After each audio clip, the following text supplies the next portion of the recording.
अबे ओए,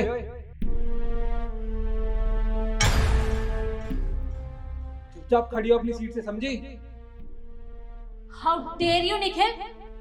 अच्छा, देख ऐसी बात करूंगा तुझसे मैं, समझी? और हाँ, दो चार अंग्रेजी के शब्द क्या सीख गई तू? ज्यादा इंग्लिश झाड़ेगी मेरे सामने? बहुत हो गया तेरा, समझी? अरे निखिल, तुम्हारा दिमाग खराब हो गया क्या?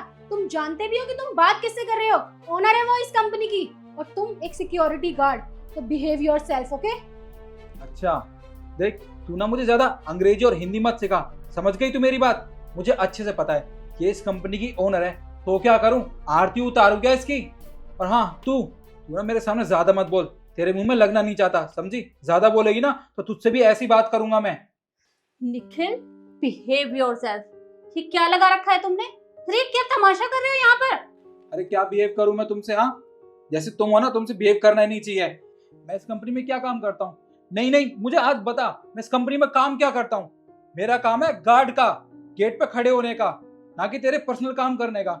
जब भी देखो चाय लिया, पानी लिया, लंच लिया।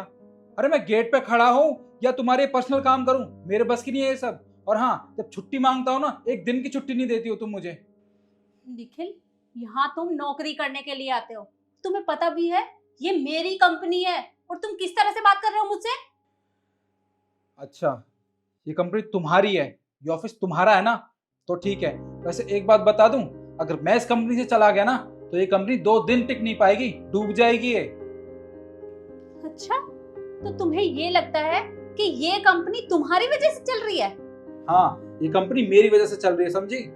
तो ठीक है, तुम यहाँ से जा सकते हो, और मैं भी देखती हूँ कि ये कंपनी किस तरह से रुकती है। हाँ ठीक है, जा रहा हूँ मैं, बचा लेना अपनी कंपनी को। हाँ ठीक है, निकलो। मैम, मुझे तो समझ ही नहीं आ रहा कि ये निखिल, ये तो कभी किसी हमारे किसी भी वर्कर से इसने कभी ऊंची आवाज में भी बात नहीं करी, और वो आज आप पे ऐसे चिल्ला रहा है। पता नहीं क्या हो रहा है ये सब। अरे मुझे तो खुद ही समझ नहीं आ रहा कि ये हो क्या रहा है। अरे जो लड़का आज तक मेरे सामने ऊंची आवाज तक नहीं करता था, वो आज मुझसे इस तरह से बात कर रहा है।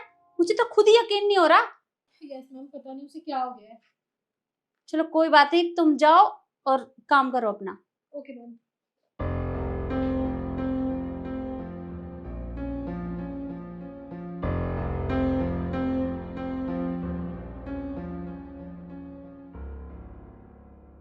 देखिए डॉक्टर साहब, मेरी माँ का इस दुनिया में मेरे अलावा और कोई नहीं है।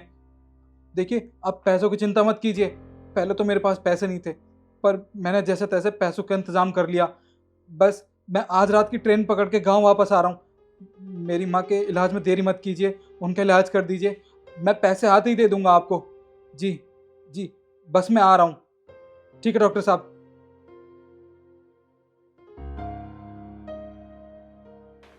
मैम, मैंने अभी ना निखिल को फ़ोन पे बात करते हुए सुना डॉक्टर से, और कहीं ना कहीं मुझे लगता है ना, जो उसने आपसे बदतमीज़ी करी है ना, वो भी शायद इसीलिए करी है क्योंकि मैम हम उसे छुट्टी नहीं देते ना, और उसे अपनी माँ के पास जाना होगा।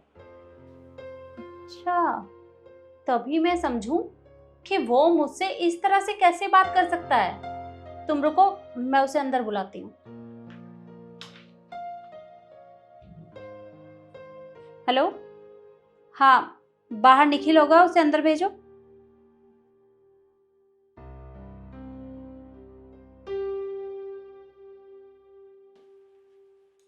क्यों, क्या हो गया? अब तुम्हें बड़ा घमंड था ना?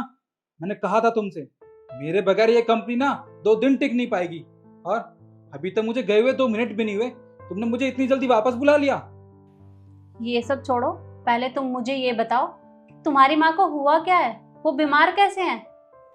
मेरी माँ को कुछ कुछ कुछ भी तो नहीं हुआ मेरी माँ को। निखिल, मैंने जितना तुमसे पूछा है उतना जवाब दो। तुम्हारी माँ को क्या हुआ है? रहीम साहब, आपको सब कुछ पता है, उसके बावजूद भी आप मुझसे ये सवाल पूछ रही हो। चलिए ठीक है, मैं आपको ना पूरी सच्चाई बता ही देता हूँ कि मैंने ये सब क्यों किया आपके साथ। आपको याद है 15 दिन पहले मैंने आपसे क्या कहा था कि गांव में मेरी माँ है, उनकी तबीयत बहुत ज़्यादा खराब हो गई है, उनको हॉस्पिटल में एडमिट करना पड़ रहा है, और मेरे पास उनके उनके बिल भरने तक के पैसे नहीं है। पर मैंने जैसे तैसे करके उनके हॉस्पिटल के बिल का तो जुगाड़ कर लिया था। पर आपने तो मुझे छुट्टी ही नहीं दी। मैं कितनी बार आया था आपके पास कि मुझे जाने दो। अरे मेरी माँ का इस दुनिया में मेरे अलावा और कोई भी नहीं है, वो बेचारी चल बसेंगी अगर मैं नहीं गया तो।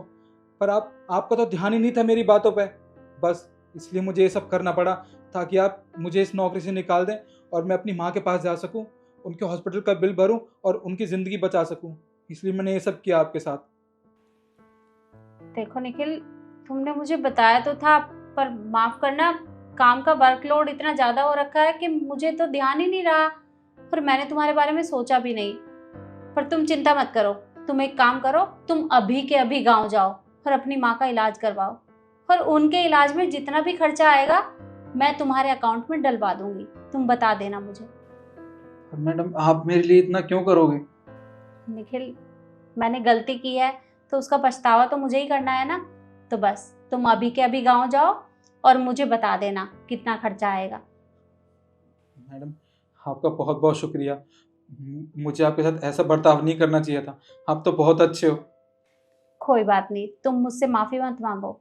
अरे मैं समझ सकती हूँ, तुम्हारी माँ बीमार है तो तुमने सिर्फ अपनी माँ के बारे में सोचा, तभी तो तुमने मुझसे इस तरह से बात की। मुझे बुरा नहीं लगा। तुम आराम से अपने घर जाओ। जी मेम साहब ठीक है, मैं अभी गांव के लिए निकलता हूँ।